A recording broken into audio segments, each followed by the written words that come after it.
మిగతా మొత్తం తగ్గించండి. ఈ రాజేయుడు ఈ సూత్రుడు నీకు హృదయపూర్వకంగా చేతులెత్తి నమస్కరిస్తున్నాడు తల్లి, నమస్కరిస్తున్నాడు. ఏమమ్మా ఏమన్నా ఎంత ప్రేమ తల్లి నీకు ఈ సూత్రం మీద. మరి ఈ ప్రేమ ఆనాడు ఎక్కడ దాచావమ్మా? ఆనాడు అస్త్ర విద్యా పరీక్షా సమయంలో పెద్దలందరూ కలిసి సూతుడా కులహీనుడా అని నన్ను ఆయన చేతులు నాడు ఈ కర్ణుడు సూతుడు కాదు నా కొడుకు అని చెప్పుకోలేకపోయావా తల్లి? ఆనాడు ఈ ప్రేమ ఏ కష్టంలో కలిసిపోయింది తల్లి, ఏ కష్టంలో కలిసిపోయింది.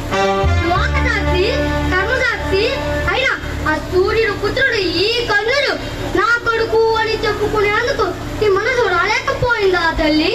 కనీసం ఎవరో అనాథ బిడ్డ దొరికారని మీ పెద్దలకు చెప్పి సైన్యమిచ్చి లాలించి ఉంటే ఈనాడు నా బ్రతుకిలా కుక్క చింపిన స్త్రీలా అయ్యుండేది కాదు కదమ్మా. అయినా నాకు ఈరోజు ఎంతో ఆనందంగా ఉంది తల్లి, ఎంతో ఆనందంగా ఉంది.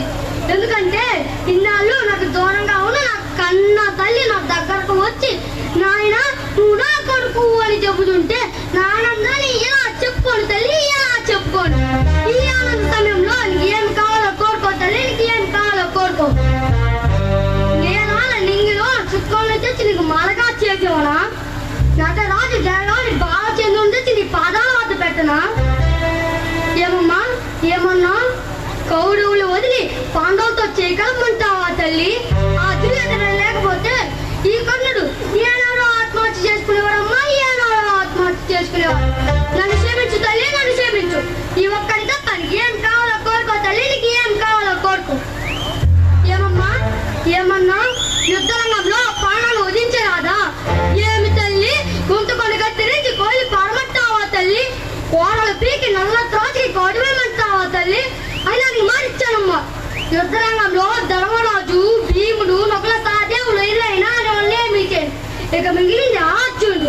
అర్జునుడు ఎదురైతే నన్ను నేను మర్చిపోతాను తల్లి, నేను మర్చిపోతాను. నాలోన రారాజు ఆలోచిస్తాడు.